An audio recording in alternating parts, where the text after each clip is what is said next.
I'm Ellen. I know, it's like support group. All right, I've been in Tupperware 12 years, and, let's see, am I going backwards or forwards? And before I was in Tupperware, my husband and I owned a coffee shop not far from here in Strongsville, Ohio. And that was also before Facebook, so these are the best pictures I could muster up without digging through things. So we owned a coffee shop, and when we closed about 2 years-ish before I started in Tupperware. And when we closed, I had a 1-year-old and a negative 6-month-old, okay? So I was 3 months pregnant. So I wasn't really sure what to do. I had a background in restaurants, and so I wasn't, they don't make daycares for restaurant hour people, anything like that. So it's kind of like, well, I may as well just stay at home and see if I can do something from home. So, whoops, I'm gonna do this the whole time. All right, so I decided to try my hand at direct selling, right? So I was actually with 2 companies before Tupperware, and one of them was the elusive ground floor opportunity. We've all heard about them, right? Because it's the only way you can make money in direct sales. At least that's what all the experts tell you, like your cousin and your neighbor and all those people, right? And so, you know what's on the ground floor? Mud. And the elevator doesn't work, okay? These companies are not ready for you. And a lot of times, they don't have the support, so they definitely don't, I don't think there's a direct selling company out there that has a support system that Tupperware has in place for us coming straight from corporate. So, but these companies definitely don't have it. So I did have some success, and I remember I was standing at conference, and I was standing there, and it was almost like they left me on this stage too long. And I looked out, and I was like, wow, there's somebody out there that wishes they were me. And I had to beg, borrow, and steal to get here. My marriage is going down the tubes. My life is a wreck. And I'm not making the money that everybody thinks I'm making standing up here. And I really started to lose my belief. I started to lose my belief in direct selling as it was. So, let's see here. About a year before I started in Tupperware, I met Pam. And I met her at like a direct selling networking event. And so we started, and she, seriously, I mean, you guys met her, but she's like sunshine. I mean, she really is. I mean, if like after the winter and you step outside and you're like, oh, right? And it just fills you, right? That's what she did for me. And it was at a time when I was beyond E. I was not even running on E. I was weary. I was tired of everything going on in my life. And so I wanted to be around her as much as possible. And it's funny because when I met her, she was so attractive. I had to do everything in my power to keep from literally physically turning my body to just get more of her. And so, I had started to, like I said, I'd started to lose my belief in direct sales. And we had met right after I'd gone to this conference, and I still was like plugging away, but my heart wasn't in it. And she said, hey, is everything okay? And I said, well, you know what? No, it's not. My husband needs a win. He needs a win really bad. He's looking for a job, and I don't know how to help him, and I want to help him. And she looked at me and she said, he's not the only one that needs a win. And I was like, oh, yeah, well, with this direct sales stuff, I think it's all smoke and mirrors. I don't think you can make any money. And she's like, whoa, wait a minute. And she said, we talked for a minute, and then she's like, don't do anything. Don't do anything until we get a chance to talk. And she's like, when can we get together? And I said, I'm going out of town. My dad's real sick. And she said, well, let's get together when we get back. I said, all right, that sounds great. So we parted ways, and I lived about 10 minutes from where we were. And I walked in the door, and Eric was walking across the kitchen, and he had the phone in his hand, and he was just like talking, and he goes, yeah, she just walked in the door, and she hands me the phone. He goes, it's Pam. And I'm like, wow, she's fast. I was like, no wonder she is where she is, right? And I was just like, whoa. I thought she was actually calling to recruit my husband since I told him that he didn't have a job. So I was like, whoa. And she's like, Dol, I've been thinking about you, and I really want to get together. Let's go ahead and set something up for when you get back. And I was like, okay. So we made an appointment. So I went home that weekend, and I was under so much stress. And of course, watching my dad be sick was always hard. And I remember I was driving home, and it's about a 3-hour drive, and I was crying the whole way. The kids fell asleep, and I'm crying and just praying and praying. I was praying to help for God to, I was tired of making these hard decisions. I was tired of the money stress. I was tired of this growing distance in my marriage I didn't know how to fix. And I was really tired of feeling alone. And ironically, I just realized even in the last year, reflecting on this day, Tupperware actually answered literally all of those prayers. And so I had a meeting with Pam, right? And so we did a good fashion pros and cons list, right? So Tupperware versus stay with this other company. The answer was pretty clear. I looked at her, I was like, listen, I can't take parties and I can't recruit, so I don't know what you're gonna do with me. And she's like, I can teach you those things. And she goes, I can tell you don't have belief in yourself right now, but put your belief and confidence in me, and I can take you to the top. And she said she'd teach me those things, and I was like, okay, let's do it, right? So I made a promise to myself that day that I would leave no stone unturned, right? This is my third direct sales company. I didn't want to be that girl. What are you selling now, Ellen, right? And so I was like, this is it. I mean, if this doesn't work, this is it, all right? And the funny thing is like, truly, Pam said jump, I said how high. I didn't question anything. She knew what she was doing. I was like, all right, let's do this. So I said yes, late October 2007. I attended my first Fall Fest, and I made it to the stage in that 2-week spella, right? And I didn't even know why I was up there. I was like, whoa, what's happening? She's like, go on the stage. I'm like, I don't think I'm supposed to do this. She's like, yes, you need to go right now. I'm like, okay. Yeah, so I stepped up to manager in that first month, and I made more money in my first month in Tupperware than I did in my best month with this other company. And I was like, holy smokes. Like, I couldn't believe it. Like, I was just like, everyone needs to know this. Like, this is literally the best kept secret of direct sales is Tupperware. Like, I was so excited. So I was on a mission. I am gonna turn on this. So, I was on a mission, and I just like kept working. I kept my head down. I concentrated on 3 to 5 recruits every single month, personal recruits, right? Because if it's meant to be, it's up to me. I can't control other people's actions. 3 to 5 personal recruits every single month, and I always had at least $4,000 in personal sales because I knew that was a dollar amount I needed for the money that my family needed. However, things weren't going so great for my dad. So I promised myself I would live with no regrets. I would live with no regrets in my business and also in my family life. And so anytime I heard the word infection, or if I heard that sound in my mom's voice, or sometimes it was a voice in my own head or heart saying, go home, I did. And so I actually looked back about a year after all of this, and I counted how many times I went home in that 6-month period, and it was on average 10 to 14 days that I went home. Every 10 to 14 days I went home, and you know what? I couldn't afford the gas. I could easily have been talked out of it, so nobody ever knew I was coming. I call my mom, and she's like, I'm like, hey, what you doing? And she's like, where are you? I'm like, I'm on Memorial Drive. And she's like, I told you not to come. I'm like, well, I'm here, nothing you can do about it. All right, and you know what? He always supported my dreams. We owned our my father in his last career, he only had 2, but his second career, he owned a small business. And so he loved when we opened our coffee shop. And he loved my journey in Tupperware. And he used to ask me about it all the time. How are things going? What's happening? When I go and see him in the hospital. And then he even was like, so when's Tupperware sending you a car? I'm like, we're working on it, Dad, working on it. Like, give me a minute, right? And then my favorite part is he would tell me what nurses would be best on my team. And he would tell me why he loved them and why they could sell Tupperware and join my team. And then in June 20th, he passed, and it rocked all of our world.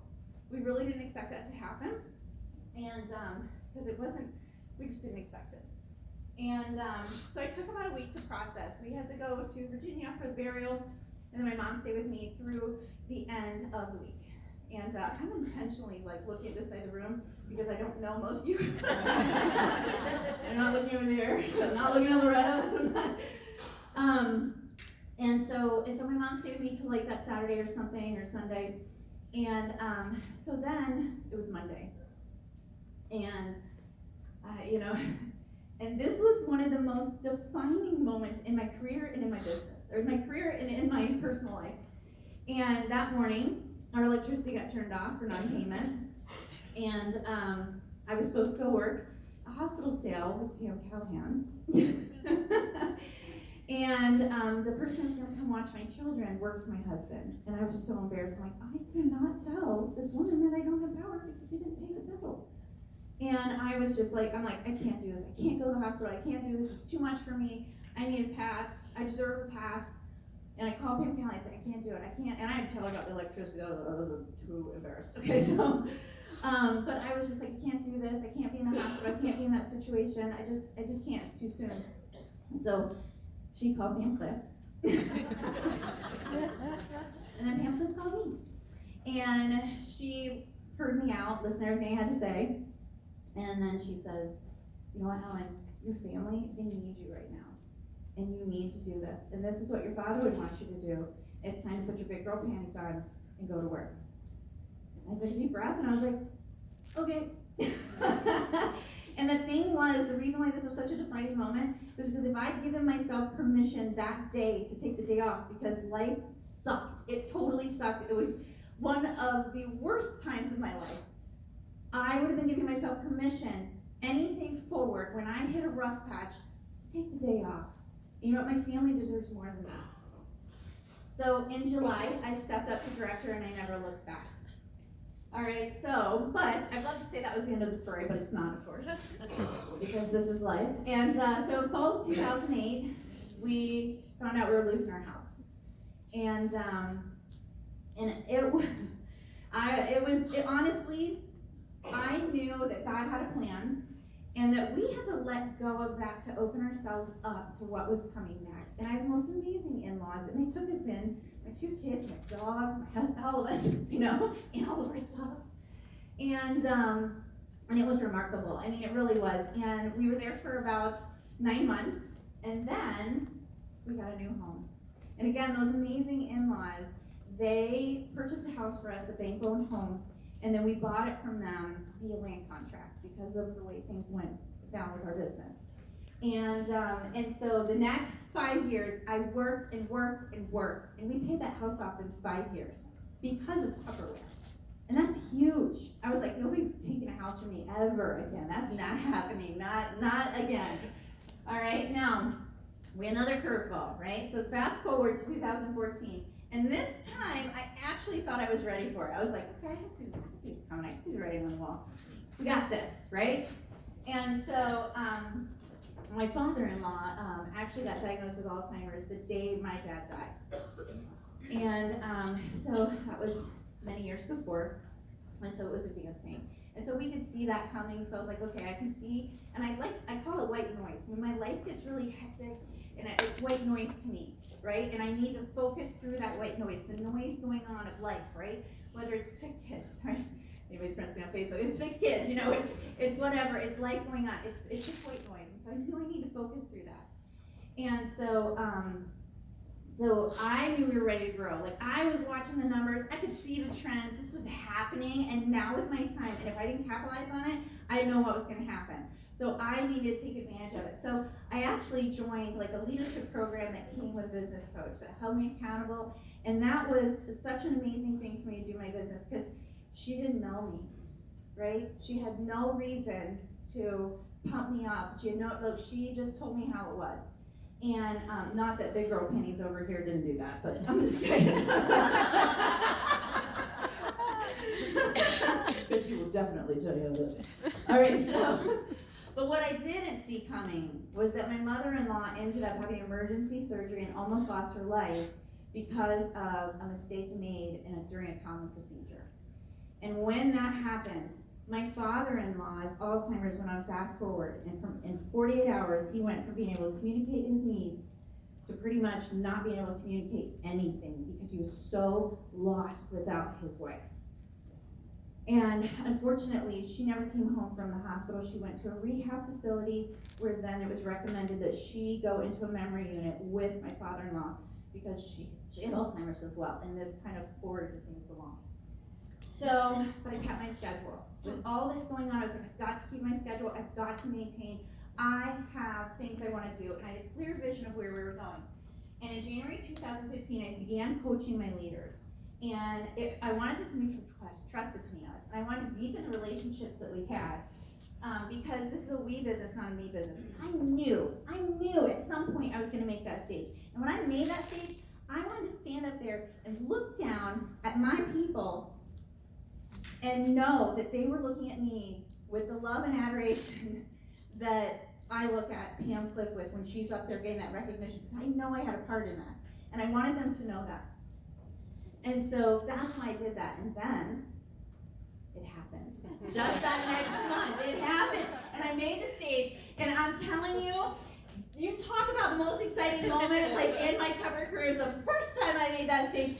And Jim was there, and Pam was there, and Loretta was there. We're sitting all beside each other, and they're rolling the screen in the 25 through 11, right? And I was like, and I'm like, they didn't do my name. And I look at Jim, and he's got a big smile on his face because he knows everything. I'm like, they didn't call my name. My name wasn't on that list. Oh my God! I totally geeked out. Loretta, who had owned the stage, she's putting lipstick on, all cool, calm, and collected. And I'm like, oh my God, you talk about act like you've been there? Yeah, no, I haven't been there, so I wouldn't act like. So then we had another curveball, and my husband lost his job, and our first child, Dharma, our dog, she died. We had her for 13 years, and she was one of a kind. And then Eric's dad passed, and it was all within 2 months of each other. 2 months. It was like a bad country song. I told you. And it was a rough time. It was a really rough time. But we were growing like crazy. My business was booming because all of a sudden I'm the only income, and I'm like, oh, we gotta roll. Like, it is now. It's go time right now. And my family needed me more than ever. My husband needed me. My kids needed me. They were lost and confused. But putting them first sometimes means working your business. And sometimes I think that's, people lose that. They're like, I need to put my kids first, so I'm not going to come to rally. And it's like, no, you need to put your kids first. And you need to grow your business so you can do that very thing, so you can pay for those extra things, so that you can be there in those special moments because you've built an amazing organization that is behind you 1,000%. And so, all right, so some of you are like, you know what, Ellen, that's really fine and dandy. That's great, but this won't work for me because, right? Pam recently said, literally last week, turn your I can't succeed because into I will succeed in spite of. I mean, come on. Stand up to the challenge. Whatever's going on in your life, you can do this. Because my number one success tip is to open your mind. Open your mind to the possibilities. Some of this training here today, some of you have been in Tupperware a while, and you're going to be like, I've heard this. Oh, yeah, I know what she's about to say. Listen with an open mind. You might hear something you never heard before, or something might be said that before you're like, there's no way I could do that. But all of a sudden, you're stronger, you're more confident, you're a different person than you were even yesterday. So open your mind and listen to the training and educate yourself.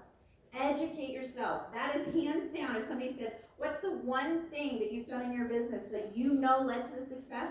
I educate myself all the time. I am always in a training program, whether it's for my personal life, my mental spirituality, my health, my business, whatever it is. I'm always trying to better my best, always. And when you educate yourself, you have to take action, or otherwise you're wasting your time and money. You have to take action within 24 to 48 hours after you hear that training. Even if you just take one action step, just one, you have to do that. And I tell you what, every single person in this room has exactly what it takes to do this business. And your road may look like this little pretzel here, right? It may not be a straight arrow. That's okay. That's okay. It's your journey. You just have to define what success means to you.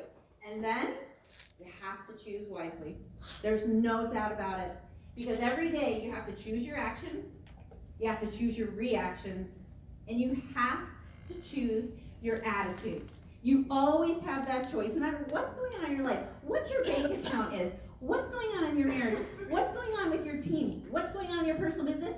You have a choice whether or not you're going to go to work that day. whether or not you're going to be the cheerleader for all those people in your lives. You have that choice. Okay, so now it's time for a moment of gratitude. All right, so I think everybody knows very clearly how I feel about being flipped. But she's my upline, I can't thank her. And so, my directors know I love them dearly, and they are my everything. They're my why. That's what makes me work when I don't want to, but I can't thank them. And so, I had to choose somebody that has been there for me in the ups and downs, and somebody that has always modeled that success. And I've always been able to think, if she can do it, I can do it. Maybe it's not going to look exactly the same way, but I can do that. And it's somebody who, over the years, I've partnered with many times to grow both of our organizations, because iron strengthens iron. And it's somebody who, when I make a phone call, will send her husband to my house to move a refrigerator across the town. So, with that being said, we went the wrong way. Loretta DeCenzo Tiber, would you please come to the stage?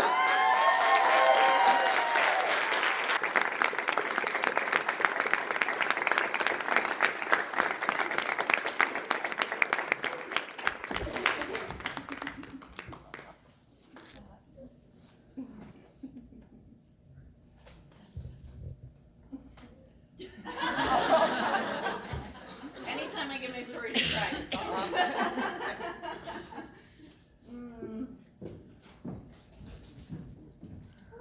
Your gift. Your gift to give. Want one? Wait, I want what she's got. Okay. Thank you so much. What a wonderful, wonderful talk we had from you. And training, did you get that, guys? Did you write it down? And the attitude of gratitude is the end of her talk. But the attitude of gratitude is something we're going to do one more time today from our stage. But I will also tell you, there is a time this afternoon that you get to write a love note. And you get to write that love note to somebody in this room. It might be something they've done today, you've learned today, something you've heard today, somebody that you appreciate today. It doesn't matter, but I will share with you, your team name needs to be on this 3x5 card if you have one, a little piece of paper. It can be on anything. And at the end of the day, we're going to collect those and do a drawing with them, and that person is going to win a gift from you, and you're going to win a gift also. So the attitude of gratitude today goes on all day long. And it's the attitude of appreciating those who've gone before you, because our legacy lives on. And I want to thank you, ladies. And one of the best things you said today is iron strengthens iron. Yeah, and that is so strong and so true. And that's my strength comes from others as well. And I want to thank you, ladies, because you strengthened me. Let's give them a big hand.